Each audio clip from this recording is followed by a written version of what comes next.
High, তো তোমরা সবাই কেমন আছো? আশা করছি তোমরা সবাই খুব ভালো আছো আর আমরাও কিন্তু অনেক ভালো আছি।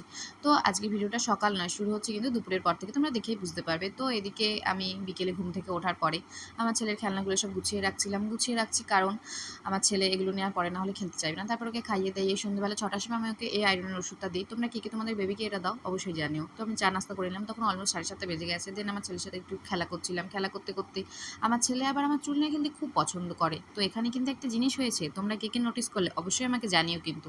দেন 8:30টার সময় আমি ঘর গোছাতে লেগেছি, ঘরটর গুছিয়ে নিয়ে তো ছেলেকে দিয়ে এসেছিলাম বাবার কাছে। এদিকে ছেলের জামা কাপড় বের করে রেখে ওর বিছানা রেডি করে, এদিকে কিন্তু আমি ঘেমে নিয়ে একদম শেষে আমি সব জিনিসপত্র গোছাতে পারিনি কিন্তু। তো আমার ছেলের খাবার রেডি করছি, সেরেলাক খায়ও রাতে। দেন আমার ছেলেকে এদিকে ড্রেস আপ করিয়ে ওর শোয়ার জন্য আমি প্রিপারেশান করছিলাম। তো ঘুমিয়েও পড়েছে অলরেডি, তখন 10টা বেজে গিয়েছে। তারপরে আমি মশারি টানিয়ে ওকে রেখে আমি খাওয়া দাওয়া করে আসলাম। রাতের খাবার খাওয়ার পরে আমি 10:30টার সময় চুল আঁচড়াই, না হলে আমার সময় হয় না সারাদিন। তো চুল আঁচড়ানোর পরে আমার ছেলের জলের বোতলটা ভর্তি করে রাখলাম, না হলে রাত্রিবেলা উঠে জল খেলে তখন গরম তো খেতে পারবে না। দেন আমিও রেডি সেডি হয়ে শুতে চলে আসলাম। তো বাই বাই সবাইকে, ভিডিওটা এই পর্যন্ত ছিল। সবাই কিন্তু লাইক করে দেওয়ার, গুড নাইট সবাইকে, বাই বাই।